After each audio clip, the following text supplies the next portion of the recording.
Oh, hi there, and welcome to a new video here on my channel about dating guys with Asperger syndrome or high-functioning autism. So I figured as one of my first videos I have to explain what it feels like as a neurotypical woman to date a guy with Asperger's. Because, even though every person is different, every situation is different, there are certain ways how those Asp traits tend to crop up during those important first few dates where you're trying to get to know a person.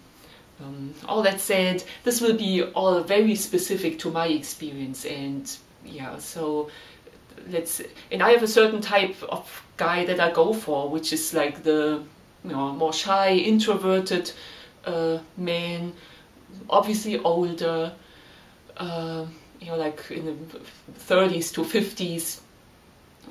So if you're very extroverted Asp, and maybe get too much into people's personal space and get touchy-feely very quickly, a lot of this will just not apply to you. Or if you're very, very much younger, and there are a lot of generational differences too. All that said, I'm going to walk through some dates, how it might play out, and things I've noticed. I'm not going to describe a particular guy, but it'll be like a mishmash of situations I've encountered. And I'm going to assume it's through online dating, because online dating tends to be like the domain of guys with Asperger's, because they express themselves in writing so well, and are often like way ahead of many of their peers who, a lot of guys can really hardly string 2 or 3 sentences together, and they don't proofread. And so if you're a woman who likes if a guy puts in a bit of effort, writes a couple of paragraphs, and looks for typos in punctuation, then that's you will be very, chances are you will be very drawn to Aspies online, and that doesn't mean that Aspies don't. And I get into this in other videos. I mean, some Aspies do even write these long rants in their second letter or whatever, and you never want to talk, or you never want to write more than a short letter, 1 or 2 paragraphs. But all right, so chances are you have this great email conversation back and forth, and you look, as a woman, you look forward to every letter so much, and then you wonder, like, well, why is this guy not pushing to meet in person? Because most neurotypical guys, they want to meet in person and see if they feel attracted, if something's there, typically within 2-3 letters at most. So with an Asperger, you might be writing back and forth forever, and you go like, why is he not asking to meet? And then if you ask and hint that maybe you want to get together on the weekend, or then the Asp guy might even find excuses why he doesn't have time at any time during the week, or he might even write something weird like, oh, I hardly know you, you might be a serial killer, and you go like, we're just meeting for a cup of coffee. But eventually you convince the guy to get together, and he shows up, and chances are he looks even better than his profile pictures. And I think that's because Aspies are very bad at picking pictures, because they have a hard time seeing how they come across, or how somebody else might view that picture. They have a hard time putting themselves into other people's shoes. So they don't pick good pictures often, and then you wonder, why did he pick that picture? Now, of course, it could be that he posts a totally outdated picture because he's very attached to how he looks on one picture 5 or 10 years ago. But I found that Aspies, they're very much about rules, so if they hear the rule that you have to post a recent picture, they'll post a recent picture. And if they don't have many great recent pictures, they'll post a crappy picture. So he shows up, and you feel like a really positive surprise, and he opens doors. Chances are he has these old-fashioned manners. Aspies love rules, and manners is one of the things where they can learn it and apply it and feel comfortable with it, and I love it. I think it's very nice if a guy you know, pulls out chairs and opens doors. And so we settle in, and yeah, he's just as eloquent and well-spoken as he's in his emails. You know, tells me, chances are he tells me some funny stories or anecdotes from his life, about his job, about his hobbies. You know, I see the passion when he talks about what he's into with his special interests. And my age group, you know, Aspies, they've learned not to rant on for, you know, 15-20 minutes. They've learned to read body language, and they might, you know, they make pauses, they ask you stuff, but chances are, you know, Aspie will not ask me a lot of things. And I like that. You know, I'm nervous on first dates. I'm glad if I'm not put on the spot and have to tell my whole life story and stuff like that, which a lot of neurotypical people or guys do. They ask me, oh, you're German, and then it's like I have to talk about Germany for most of the date, and I haven't been back to Germany in a long time. So, you know, the Aspie guy will talk about himself, which I like. And yeah, now one thing that can typically happen is that as a socially savvy woman, typically I can read people well, but with an Aspie guy, you can sit through the whole date. He tells you all these stories, he's smiling, you're having fun, but you can't really tell if he's into you because he's missing that body language that men typically do if they are attracted. So you feel like he's having a good time, but he might just be humoring you. A lot of people are very polite, they just enjoy meeting strangers, but then they go like, well, you know, maybe not so attracted, and they don't want a second date. So at the end of the date, when I give him maybe this awkward hug and say goodbye, I might wonder, you know, I really want to see him again and get to know him better, but I don't know if he's what was really into me. And I go home, and typically Aspies, then just there's already like an email waiting, or I get a text and he says, you know, thank you for meeting me, and you know, let's get together again next weekend, maybe to a movie or something. And I love that. I mean, Aspies are more direct, and a lot of neurotypical guys play these games where they hear, oh, you know, don't, you know, wait 2-3 days after a date until you contact the woman so you don't seem too desperate or whatever, and that's all bullshit. And especially at my age, you feel like people should be over that.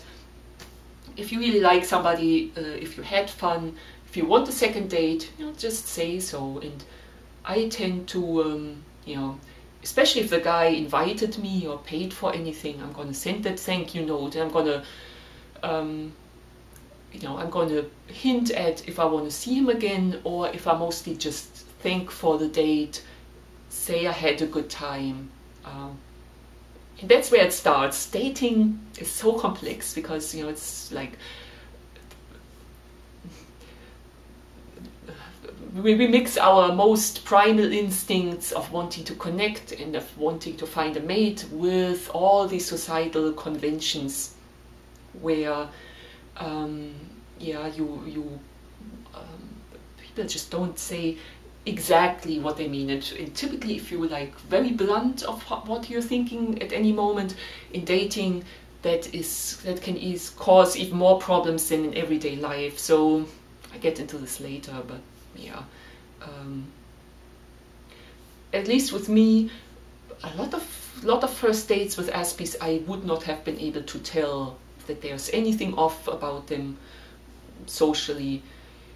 And it's important to keep in mind, I mean, neurotypical people, they miss jokes, you know, they miss sarcasm. They're sometimes a bit too direct.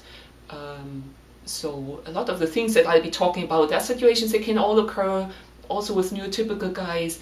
And it's just if things pile up over the course of a few dates, and then especially that people with Asperger's are so very, you know, the introverted Aspie tends to be so hesitant and holding back and shy and passive that then you notice something's up, which can only occur over time. So anyway, yeah, I'm trying to keep this short. I probably have to make a multi-part video, but yeah. So that first date typically goes really well. Then second date, guy might decide to like go to the movies, and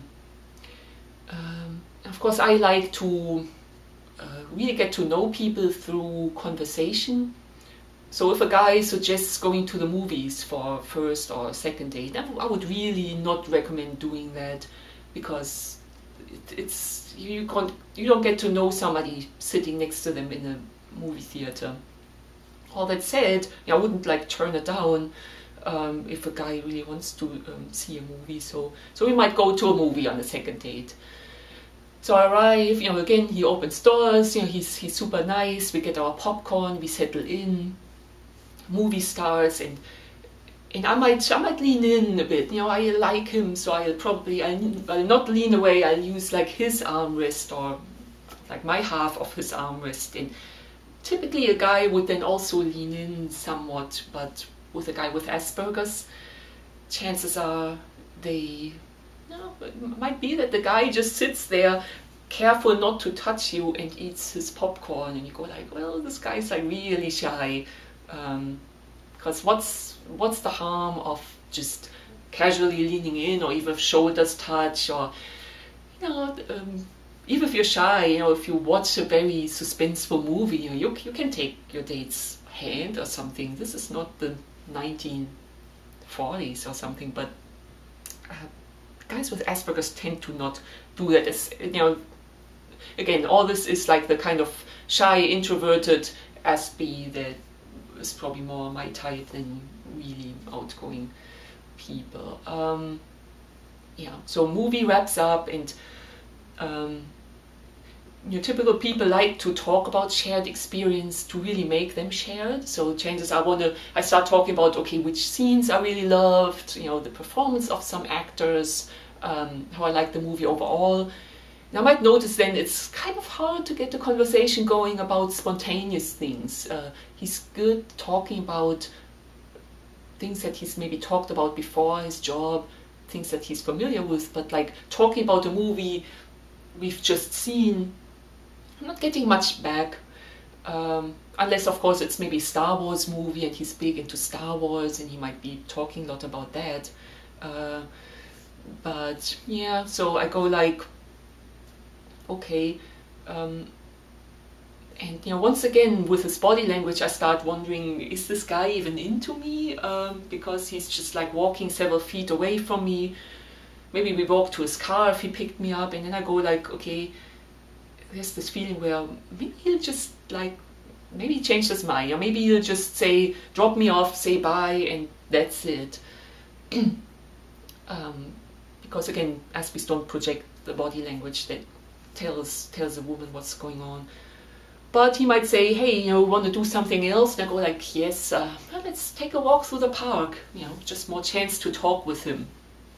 And so we walk through the park and talk more, and maybe that's where it's starting a little bit to show, because maybe chances are he's ran out of the anecdotes and things he likes to talk about most, that he's familiar with, and then maybe I asked some more questions that he's not completely prepared for.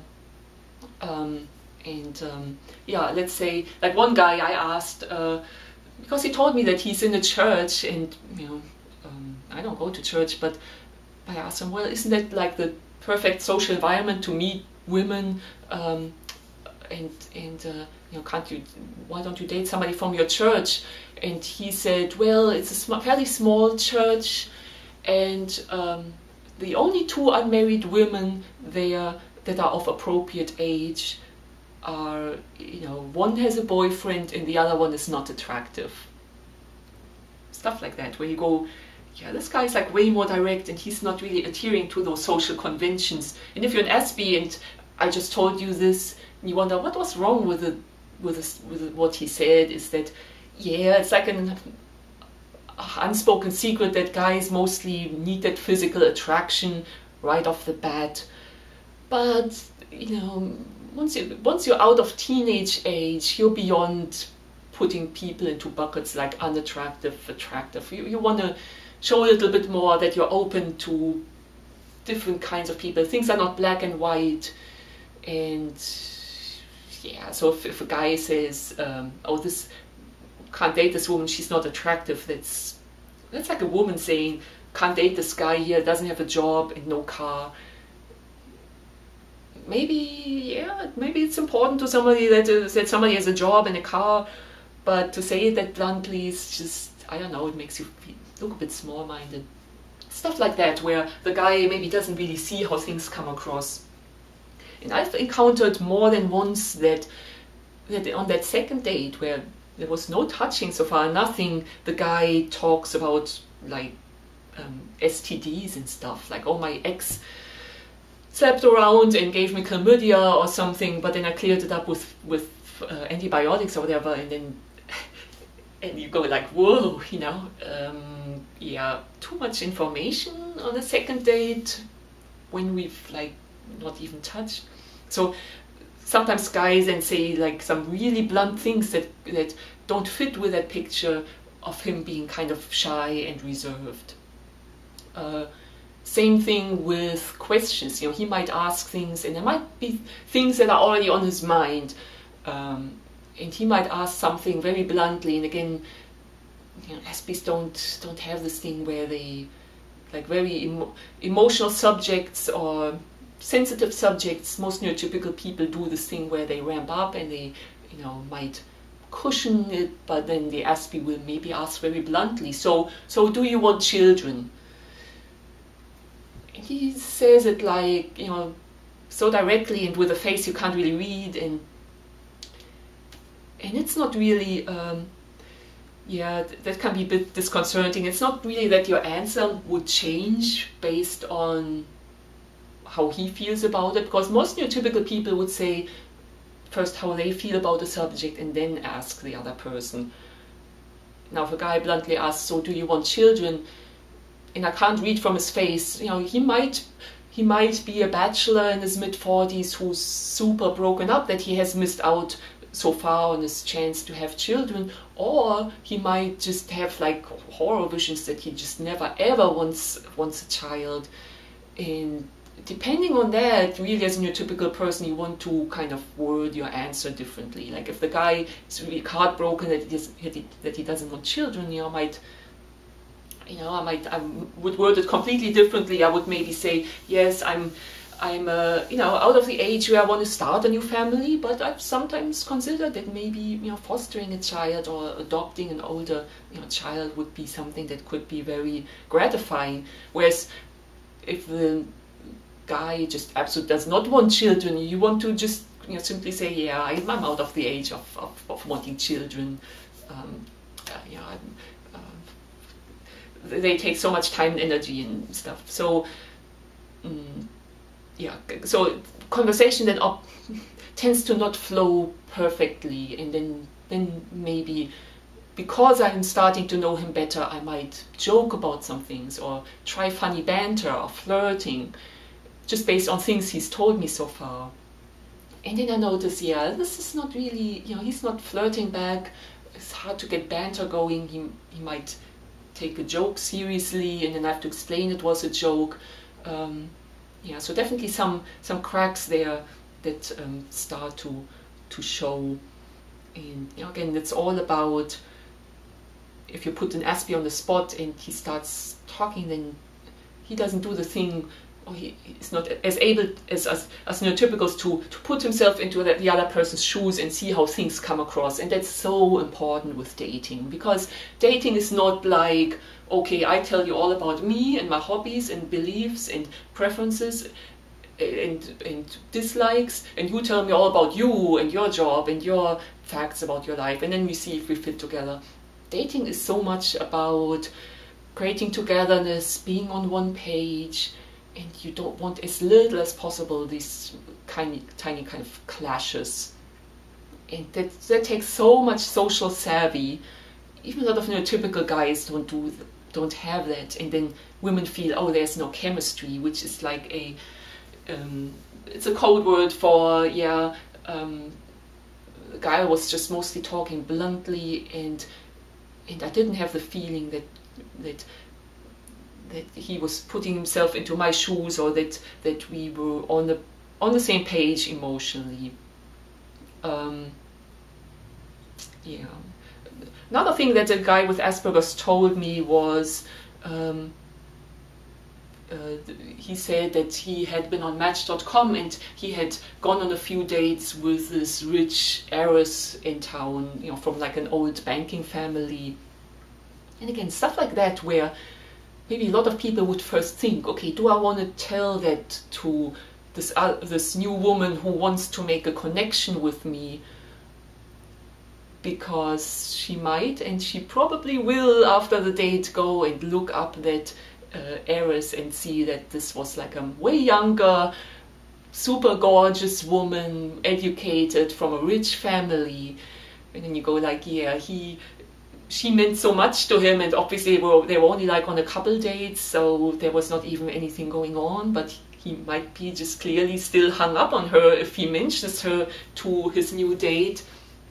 And again, Aspies don't see all the aspects of the context of a date, which is, you want to check out if that person might still be hung up on another person, which is so common. You know, people have this bad breakup, or they have a couple dates where they were into the person and the person was not into them and ghosted them, and they go like, oh, I put my profile back online, I'm gonna find another woman, and then they are just still hung up on the other relationship or ex or date, and they go on a date and they'll just never be into you. They just still have to get over the other person. And it, especially with online dating, happens a lot. So that's why it's kind of, most reasonable people know not to talk about their exes for so many reasons. Or even past dates that they've been on, and a lot of guys with Asperger's just don't realize that, and they might even maybe they want to present that they've not been just not dating at all, so they might pull out those 1 or 2 experiences they had with women and talk about past women, and that can be like you know, kryptonite on a date. Yeah. And again, especially with those introverted Aspies, they tend to be, yeah, Aspies don't like situations where they might, they want absolute certainty, so, which you rarely have with dating. So, you know, they might not be 100% sure what you think about them, and even though it seems to be pretty clear, yeah, I'm on the second date with this guy, I was delighted to spend more time with him after the movie date, so it should be pretty clear that yes, he can move in a bit closer at the very least, and not walk several feet away from me, and yeah, but that's, chances are it continues that he's completely passive when it comes to any kind of you know, touching, and he'll have very withdrawn body language that doesn't show he's attracted, and maybe mumble a lot and look away if he's getting nervous. And then finally, when you say goodbye, is again, like, maybe as a woman you give him that awkward hug, but he doesn't even try to pull you a bit closer or anything like that, which I get in other videos into these kind of things. But yeah, so yeah, so much for date 1 and 2. Yeah, but probably by the end of the 2, as a woman, you realize, yeah, you know, that's a gorgeous guy, it's intelligent and all that, really a catch, but I can see why he's still single, you know, because he is so shy and withdrawn, and has a bit of trouble communicating, and with this funny banter and flirting, and yeah, so, alright, I don't want to, I want to make this a multi-part video, so I'm going to stop it here, and I'm going to continue in part 2 with what might happen like on date 3, 4, 5, etc. So if you want to continue to listen to my rants, then I see you then.